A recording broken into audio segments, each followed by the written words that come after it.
Welcome to the show today, guys. Thank you so much for tuning in. We just have a wonderful series of Love Life California Conference interviews, conversations with the guest speakers that we brought in from across the country that I handpicked. I invited them all for very specific reasons because of what they contribute to this abortion discussion and what I want them to teach the church and Christians in this moment where our resistance and our standing means more than ever. This is a Kairos turning point. If we don't stand now, we may not have a new birth of freedom.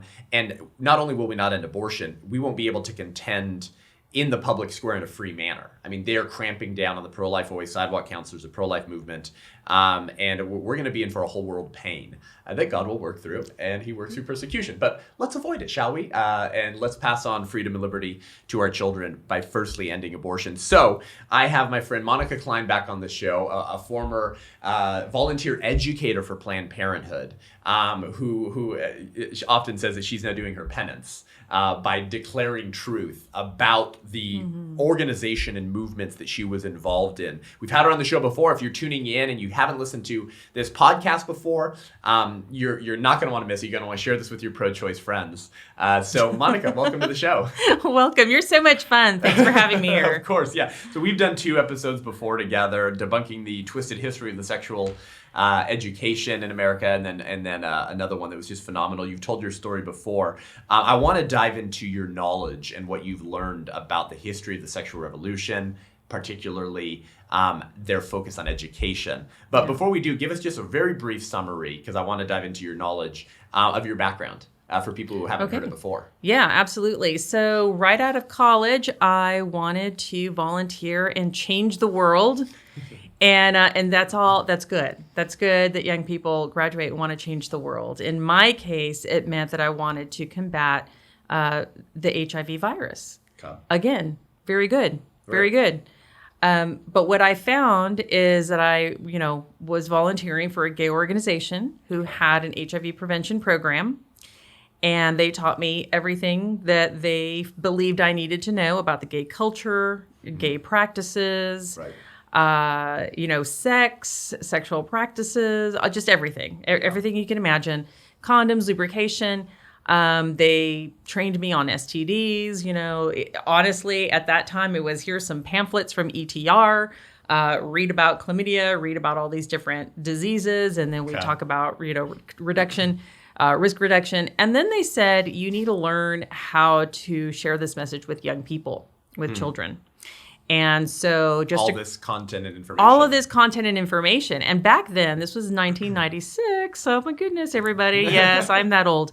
There were no curriculums. Right. Nothing like that. We were all just kind of learning from pamphlets and information from the CDC, things like that. And honestly, a lot of it is still the same. What I see in curriculums today is very much what we did back in the 90s. Nothing's really changed. It's pretty much the same. But they just said, go across the street to Planned Parenthood. The director of education there has agreed to teach you. And so she became my mentor. Had one-on-one trainings with her. She took me under her wing. She was at my baby shower. She just became someone in my life. So I was mentored. I was never employed by Planned Parenthood, but I was mentored by them and had a relationship with them for over 10 years. And so then she taught me how to teach children about sex. And I know I've shared some of those details with you on how she did that. And once again, everything she taught me then holds true today in what we see in curriculums today. And you've shared, Monica, before about how when you got involved with volunteer educating for Planned Parenthood, you were hearing about young girls coming in. You mentioned with objects in their body. That was with a lot of sexual trauma, and you shared before publicly that you thought you were going to help them how to avoid these sexual situations. Perhaps even abstinence, right? Like you didn't think that young girls should be having sex. And then you had a moment that was a real turning point for you, to my knowledge, where that woman tapped you on your knee and said, "Oh, honey." And what did she say? Yeah, so Seth was telling me about girls as young as 10 coming into the clinic, and they had toys in their bodies. This wasn't sexual experimentation. This was sexual assault on children. So yes, you're right. My first reaction was to say, well, teach me how to talk to these girls about ways they can protect themselves and not, avoid these situations. Right. And she reached over and patted me on the knee and said, no, dear, we're not going to teach them not to have sex. We're just going to teach them how to do it safer. I protested a little bit because I'm like, okay, you're talking about 10-year-old girls with objects and diseases and abortion. Right. And she said, you would be judging these little girls if you told them not to be sexually active. They have chosen to be sexually active. Right. And we are going to meet them where they're at and just teach them how to do it safer. Wow. Which means condoms, which means lubrication. Yeah. And I can go into why that's important as well, because it's condoms, lubrication, getting tested for STDs, and having abortions. Yeah. And keeping the parents out of the picture. That's right. And because there isn't really any neutral ground, right? Like you're either normalizing deviant sexual behaviors is all sort of healthy and normal and part of human flourishing.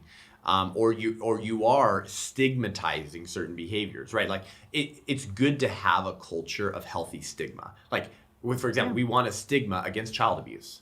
Absolutely. We want a stigma against spousal abuse. We want a stigma against parents abandoning their children.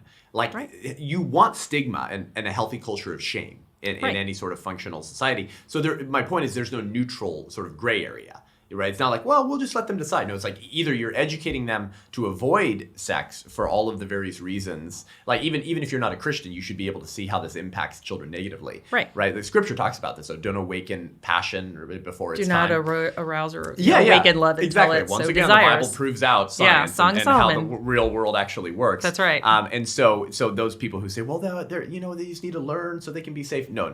There is no neutral gray area. You're either encouraging healthy behaviors through abstinence education, or you're normalizing deviant sexual behaviors, and that is their goal. So talk to us, Monica, about how that's always been their goal. Share with us where these ideas and some of the, I guess we call them like intellectual fountainheads, like the fathers of the sexual revolution and the sexual education movement, teach our listeners and me how this was always their goal and where it begins.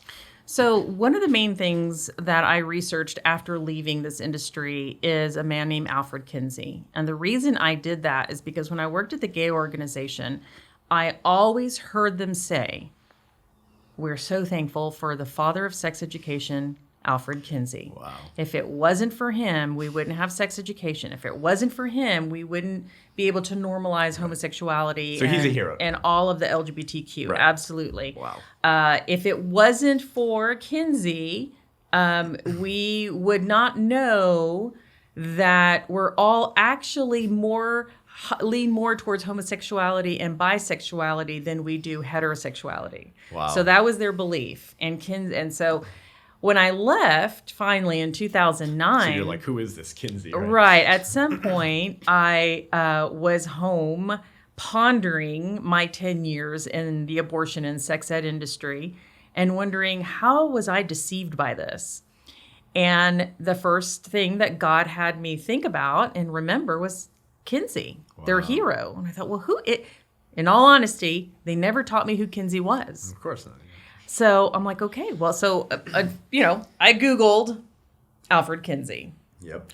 And I found videos about Alfred Kinsey on YouTube by a woman named Judith Reisman. Yeah, that's right. So she's a hero. Just give a quick 20-minute description of who Judith Reisman is. Judith Reisman passed away this last year. That's right. Beautiful woman. She, a pioneer, she actually worked for Captain Kangaroo. On just education for kids and the show. Wow. Yeah. That's awesome. She'd write songs. She's very sweet. Yeah. And then one day, her daughter was raped. Her little girl. Oh, my God. A little girl. I didn't know that story. She was raped. And she was raped by a teenage boy in the neighborhood. And as they continued to investigate it, it turns out that the little boy said that he was looking at pornography. And the pornography, he just thought it was normal. And so what he thought was acted out on Judith's little girl. Wow. So then Judith realized porn led this little boy It changed his attitudes, beliefs, and values. Yeah. And he acted on something that he saw because he was becoming addicted to this. Right. And he then Yeah, they say hurt that the daughter. Cells that fire together. So then wire she together. thought, well, wait a minute. What's going on with this pornography? And so as she started doing her research, she discovered Alfred Kinsey. Wow. It's almost like all roads lead to... Alfred Kinsey, absolutely. So she started to research who he was, read his books, and realized that he had conducted basically sexual torture of children to justify his belief that we should have sexual freedom from birth, that children from womb to tomb should be sexually active and have the right to sexual pleasure. And he did all this by sexually torturing children with a staff of people, all funded through Indiana University and the Rockefellers. Through the Kinsey Institute, which is through still the Kinsey there, Institute. Right? And he documented this in a book. He documented the sexual behaviors of the human male. Yeah. And that was published in, I believe it was 1948. Wow. And this all sounds shocking, Seth, but guess what? He published his research of sexual torture of children. Of course, he doesn't call it that. No, right. He publishes this, and the medical community and the culture all accepts it. Wow. If you look at his books, which I did buy on eBay, because I want people to say, like, if they want proof, I'm going to show you his old book. That's right. And here are his charts where he says this stuff Primary himself. Sources, yeah. There is, one example is of an infant and a 4-year-old boy even. There's a 4-year-old boy that was sexually tortured for 26 hours to get him to respond sexually, meaning orgasm. And they timed this stuff. And they timed it. There's a clip of Judith Reisman on Donahue, actually. Oh, wow. It's and actually, you need to see the Mind Polluters. There's clips of that in the Mind Polluters, and I'm in the Mind Polluters. I'll send that to you. But wonderful. They had one of Kinsey's staff on Donahue with Judith Reisman. Oh my gosh. And she was exposing all of it. She's like, here's the chart of how they said, it's in from his book, showing that they sort of sexually tortured these children for these many hours, and they had this many number of orgasms. It was all timed. Right. And they show how much time. And they're pedophiles. And she was like, they're pedophiles. And Unreal. Donahue just, he was a big supporter of Kinsey. So he was like, he looked at the staff member and he said, are they really pedophiles? And the staff member said, well, yes, but they were highly trained. Oh, he admitted it. He actually admitted it, but they were professional and they had timers. Oh my gosh. This was all there. She exposed it all, and for some reason, our culture, the medical community, and our laws were affected by this man's deviant research. Yep. And so when people say that we're sexual from birth, and many Christians believe that. I actually had a few pregnancy centers who didn't let me come and speak because they did believe that children were sexual from birth, and I couldn't get them to understand that they didn't understand what they were really saying. Right. I don't think you know what you are saying when you say that. Yeah. And it was Alfred Kinsey who said that because he desperately wanted to make... So in other words, he's the original pedophile who... He didn't say it back then, but he would have liked very much to call it the minor attracted person. Yeah, right? Totally, yeah. Yeah, he's the original minor... Right, exactly. Wow. Exactly. Wow. And so now let's fast forward to my training at Planned Parenthood. She's telling me that these 10-year-old girls, that they're not being assaulted, that they're not being raped, that I was wrong because they chose to be sexually active. Wow. And we were there to support them in that and just reduce their risk. Wow. This is why, see, they have a very distorted view of our children. Yeah. They have a very distorted view of family. Go figure, Margaret Sanger, Planned Parenthood. And they're the ones that are teaching and discipling our children in the education system and through social media. Yep. But not just that. The government supports them too. Why? Because I was paid 40 hours a week to walk the streets of those high-risk neighborhoods, knocking on doors, literally. Really? Passing out condom packets and referring them to Planned Parenthood. Yep. Now, today, I think, where was the church? That's right.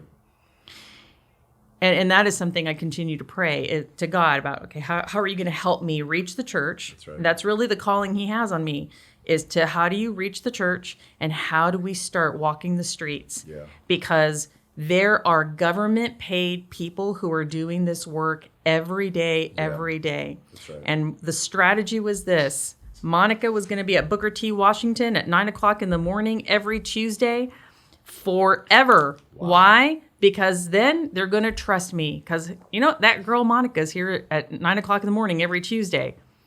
For a year. Yep. They trust me. Yep.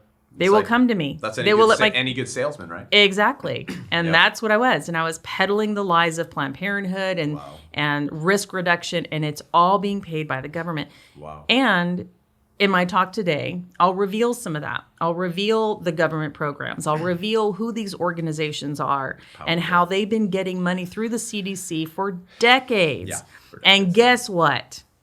Guess what? All of this outreach that we have been doing in supposedly specific zip codes that are high risk for STD and HIV and unplanned pregnancy, the numbers of STDs and HIV and unplanned pregnancies in those communities continue to be high. Yeah. Go figure. Yeah, I guess yeah. risk reduction education Wow, isn't Monica, working. That's powerful. So even the things that they're focusing on and claiming that they're pulling off and that they're good at, they're not doing, because you can't accomplish any of that by encouraging any and all forms of sexual behavior. Exactly. As we sort of close out here and get you going and prepare for your next session, which I'm so excited for the people to hear the history on this, Monica, because just people don't know it. I'll do my best. I only have 30 minutes. Yeah, you're gonna do incredible. But I'll just end with this because I want people to connect with you. You have an organization called It Takes a Family, because the family is the smallest political unit, right? What God gave us to keep evil in check is, yes, actually the government. A righteous government working properly restrains evil, but then the family. It's the family restrains evil, because that's the most formative individuals in a children's life. That should be done. That should be self-evident, and that's why they want to separate children from parents. That's why they didn't want their teaching during Zoom of summer 2020. They didn't want parents to hear what they were teaching. This is why they don't want Matt Walsh flying to the Loudoun County School District, and so they create a new law that only residents of Loudoun County can speak to the school board. And so then Matt Walsh buys an apartment so that he's a resident, so he can go blast them on their CRT and their sex ed. See, because they don't want the parents involved. They need to remove that. But you're a mama bear. I need to be a papa bear. We need more people to protect the children, because, as Bonhoeffer once said, the ultimate test of a moral society is the kind of world that it leads to its children. And so you guys need to connect with Monica Cline and learn from her. And she'll explain to you and teach you how the 3 or 4 organizations that now exist that write the curriculum for comprehensive sexuality education. If you study it, you can trace it all back to Alfred Kinsey, to the former medical director of Planned Parenthood, Mary Calderon, Absolutely. who left to start one of these organizations with That's seed right. money from Hugh Hefner. Like this whole, it's sick. It's sick. And you guys need to learn from Monica. Go back to our prior episodes to have a full sort of in-depth conversation about it, as well as get her talk when we release it from Love Life California. Monica, thank you for being here and coming out for the conference. Thank you so much. God bless. Absolutely. The answer is the church, as always, guys. And we're excited to bring together people who are fighters and who understand the fight and can get you involved in the fight as well. Thanks so much for tuning in today. Follow Monica Cline, Facebook, Instagram, and It Takes a Family. Get on the newsletter list. You have great content to learn more about this. Support this podcast. Leave us a rating and review. It really helps us reach more people. Stay tuned for a lot more exciting Love Life California content and interviews here as we begin to take back life in California. Until next week, I'm Seth Gruber, and this is UnAborted.